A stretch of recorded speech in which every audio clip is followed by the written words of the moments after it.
En effet, d'après plusieurs sondages, l'écart se réduit entre les deux premiers candidats. Emmanuel Macron est à présent crédité d'environ 28% des intentions de vote, tandis que Marine Le Pen serait à 21%. Mais c'est surtout les dynamiques qu'il faut regarder pour essayer de comprendre le pouls de ce scrutin. Le premier perd des points depuis l'annonce de sa candidature, tandis que la seconde en gagne. Le président en exercice avait bénéficié d'une dynamique forte suite au choc en lien avec l'actualité du conflit entre la Russie et l'Ukraine, qui lui avait permis de tirer profit de sa position de chef d'État et d'interlocuteur majeur sur la scène internationale. Mais son score s'érode depuis l'annonce de sa candidature et il semble que le temps joue maintenant contre lui.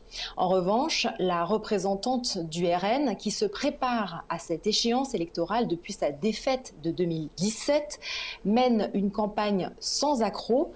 Elle a su adoucir son image pour apparaître comme la candidate des classes populaires, tout en reléguant les questions d'insécurité et d'immigration au second plan, au profit du pouvoir d'achat. Et sur ce point, l'actualité lui est plutôt favorable, avec l'inflation qui sévit dans l'Hexagone depuis près de 6 mois et les craintes de voir encore flamber les prix de l'énergie en conséquence du conflit ukrainien. Ces mesures concrètes pour soulager le portefeuille des Français, comme la baisse de la TVA sur l'énergie, trouvent un écho. À moins de 2 semaines du premier tour, même si une majorité de Français pensent que l'actuel président sera réélu le 24 avril, d'après des sondages, l'équipe du candidat Macron a de quoi s'inquiéter. Alors justement, le candidat Macron a effectué son premier déplacement en tant que candidat dans un quartier populaire lundi. Pouvez-vous nous en dire plus ?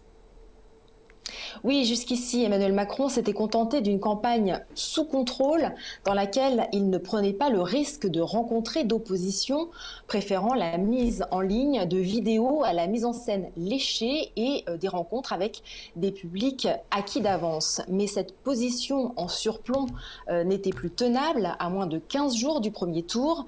Le chef de l'État candidat s'est donc rendu à Dijon lundi pour un bain de foule. Lors de cette rencontre avec des Français dont certains ont exprimé leur colère face à des fins de mois difficiles, il a tenté de mettre en avant le volet social de son programme, une tâche difficile pour celui qui reste largement considéré comme le président des riches et dans laquelle on le sent moins à l'aise que dans la position de leader international qui lui avait plutôt réussi ces derniers temps, mais une tâche qu'il relèverait à nouveau lors d'un autre déplacement prévu jeudi dans l'ouest de la France qui serait axé sur l'écologie et son premier grand meeting prévu samedi prochain à Paris. Alors, l'écologie, justement, c'est un sujet de préoccupation des Français. Pourtant, elle ne semble pas très présente dans cette campagne, sans doute éclipsée par les problèmes du quotidien et de l'actualité internationale. Qu'en est-il d'après vous ? C'est vrai que le deuxième volet du 6e rapport du GIEC a été publié fin février avec une fois de plus des conclusions alarmistes sur le réchauffement climatique et que malgré cela, le sujet est relativement peu évoqué.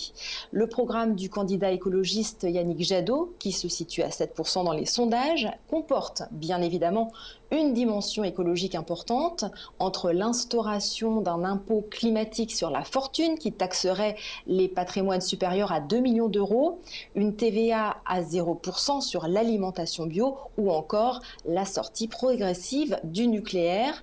Et tous les candidats font figurer des éléments allant dans le sens de la transition écologique dans leurs propositions. Toutefois, 2 études publiées ces derniers jours ont mis l'accent sur les lacunes des programmes des différents candidats sur le volet environnemental. Pour Réseau Action Climat, qui a passé au crible les programmes des 8 premiers candidats dans les sondages, les propositions ne sont globalement pas à la hauteur, mais 2 candidats s'en sortent mieux. Yannick Jadot, dont l'écologie est évidemment un thème phare, et Jean-Luc Mélenchon, partisan de la planification écologique. Résultat sensiblement équivalent pour le Shift Project, qui a publié son rapport sur le sujet hier, mardi 29 mars, à partir de questionnaires remplis par les candidats eux-mêmes, à l'exception d'Emmanuel Macron, qui est le seul à ne pas avoir répondu.